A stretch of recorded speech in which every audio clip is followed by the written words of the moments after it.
Pro max দিয়ে হিসাব করতেছে কত টাকা। ওটা মানে রানের পিসটা নিয়েছি, আর দেরি না করে আমিও খাওয়া আরম্ভ। আসসালামু আলাইকুম ওয়া রাহমাতুল্লাহ। নিজেই তৈরি করে ফেললাম বারবিকিউ করতে কি কি লাগে এবং কি মশলা লাগে তা সবই থাকছে আজকের এই ভিডিওতে। তো আর দেরি না করে আমরা সবাই ঝটপট চলে যাচ্ছি দোকানে। তো দোকানে এসে আমরা প্রথমে চলে গেলাম চায়ের দোকানে পরোটা অর্ডার দেওয়ার জন্য। যেহেতু বেলা হয়েছে অনেক, পরোটাও শেষ এবং আমাদের জন্য এক্সট্রা অর্ডার করে বানাতে হবে এগুলো। তো মিনহাজ ভাই সবকিছু বুঝিয়ে দিয়েই আমরা চলে যাচ্ছি মুরগি আনার জন্য। মুরগির দোকানে এসে নিজেদের পছন্দ মতো একটা মুরগি বাছাই করলাম। মুরগিটা ওজন দেওয়ার পরে এবার হচ্ছে জবাই করার পালা। মিরাচার দোকানি ভাই মিলে জবাই করে দিল মুরগিটাকে। মুরগি জবাইয়ের পর মিনহাজ ভাই তার 20 প্রো ম্যাক্স দিয়ে হিসাব করতেছে কত টাকা হয়েছে। আমরা কিন্তু আবার হিসাবি মানুষ, মিটারে ওঠার পরেও আবার হিসাব করতে হবে। মুরগির টাকা পরিশোধ করার পরে সবাই মিলে চলে আসলাম মুদি দোকানে। এই দোকানটা আমাদের খুব প্রিয় দোকান, আমরা যে কোনো জিনিসই এই দোকান থেকে ক্রয় করি। তারপর একটা একটা করে নিতে লাগলাম প্রয়োজনীয় জিনিস, মানে মশলা নিয়েছি, রসুন, পেঁয়াজ, একটা দুধের গুঁড়ো, তারপরে গরম মশলা, মানে আরো যা যা লাগে সবকিছু নিয়েই চলে আসলাম বাড়িতে এসে মুরগি কাটার দায়িত্বটা দিলাম আম্মুকে। ফয়সাল ভাই বসে মিটি চোখে ক্যামেরার দিকে তাকিয়ে আছে। তো আমি আর দেরি না করে পেঁয়াজগুলোকে ভালোভাবে ব্লেন্ড করে নিচ্ছি, আর ওইদিকে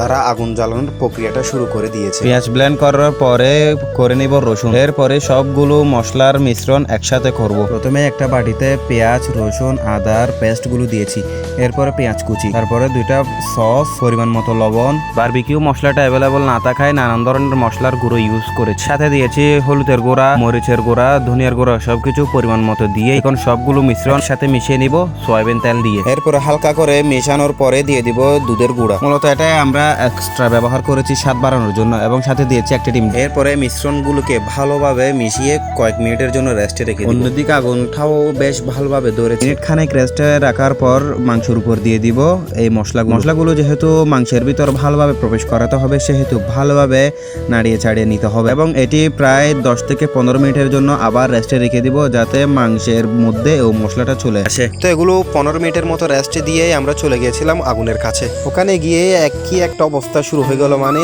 এই লাকড়িগুলোকে পুরে কয়লার মতো করার জন্য সবাই মিলে হাত পাকে দিয়ে বাতাস করতেছিল। অনেকক্ষণ এভাবে করতে করতে ফাইনালি লাকড়িগুলো পুরে একদম কয়লা হয়ে গিয়েছিল। তাই আমরা আর দেরি না করে রেস্টে দেওয়া মাংসগুলো প্যানের জুড়িতে একটা একটা করে দিচ্ছিলাম। যেহেতু এই বারবিকিউ করার জন্য নেট কিনতে অনেক টাকা লাগবে, তো আমরা এই টাকাটা বাঁচানোর জন্য মূলত এই ফ্যানের জুড়িটা নেওয়া, মানে একটু মিতব্যয়ী আর কি। তো ফাইনালি একটা একটা করে মাংসগুলো ওখানে বসানো শেষ। এখন চলে আসলাম আগুনের তাপ দেওয়ার জন্য। দেখতেই পাচ্ছেন কয়লাগুলোকে ভালোভাবে উত্তপ্ত করার জন্য মিনহাজ ভাই হাত পাকা করছিল। আর দেরি না করে ওই উত্তপ্ত কয়লার উপরে বসিয়ে দিলাম এই ফ্যানের জুড়িটা। এখন শুধু অপেক্ষা কখন এগুলো হবে আর কখন এগুলো খাবো, মানে পেটের মধ্যে খোদা নিয়ে এগুলো করা।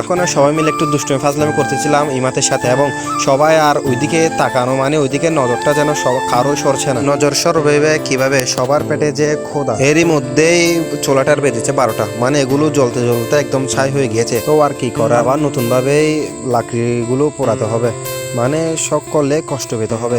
একদিকে খোদা, অন্যদিকে চোলাটাও প্যারা দিচ্ছে। কিন্তু সত্যি বলতে এগুলো মানে মনের মধ্যে একটা এক্সাইটমেন্ট কাজ করছিল যে এগুলো কি সঠিকভাবে হবে কি না। অন্যদিকে এগুলো করতে বেশ মজাও পাচ্ছিলাম, সবাই মিলে যেহেতু আছে, একজন এক একটা বলে সবাই হাসছিলাম। হয়তো এই দিনটা সবাই মিলে অনেক মিস করব, এবং এই ক্যামেরাবন্দি ভিডিওটা যখনই মিস করবো তখনই দেখবো। অনেকক্ষণ পরে আমাদের অপেক্ষার অবসান ঘটলো, মানে বারবিকিউ গুলো রেডি হয়েছে। তো আর কি ওগুলো নিয়ে চলে গেলাম বাসায়। সবাই বসে পড়লাম টেবিলে। সবাই পরোটা নিয়ে যে যার পছন্দের মাংসের পিস নিয়ে বসে পড়ল। এদিক ওদিক না তাকিয়ে সবাই খাওয়া করলো শুরু। আলহামদুলিল্লাহ, যেমন ভেবেছি তার চেয়ে অনেক ভালো হয়েছে, মানে খেতে অনেকটাই মজা হয়েছে মাশাআল্লাহ। আমি যেহেতু হাড্ডি পছন্দ করি, তো আমি এই হাড্ডি সহ মাংসটা, মানে রানের পিসটা নিয়েছি। তো আর দেরি না করে আমিও খাওয়া আরম্ভ করলাম। তো আজকের ভিডিও এতটুকুই, আল্লাহ হাফেজ।